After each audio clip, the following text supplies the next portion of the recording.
Adhik Maas. Why does this month occur? What is the story behind this month and what you can do in this month? In the Vedic system, there are two calendars. One is the solar calendar that follows the cycles of the sun, and second is the lunar calendar that follows the cycles of the moon.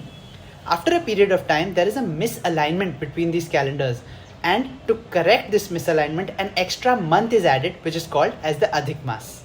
Long ago, people found out that this month does not have any auspicious tithi to start something new or to start something big, and hence they started calling this mass as the Mal Maas. Every month in the Vedic system has a Devi associated with it, and the Devi of this month went and complained to Krishna that the people are calling my month as the Mal Maas. Krishna, hearing the Devi, gave this month his own name, and hence it is called as the Purushottam Maas.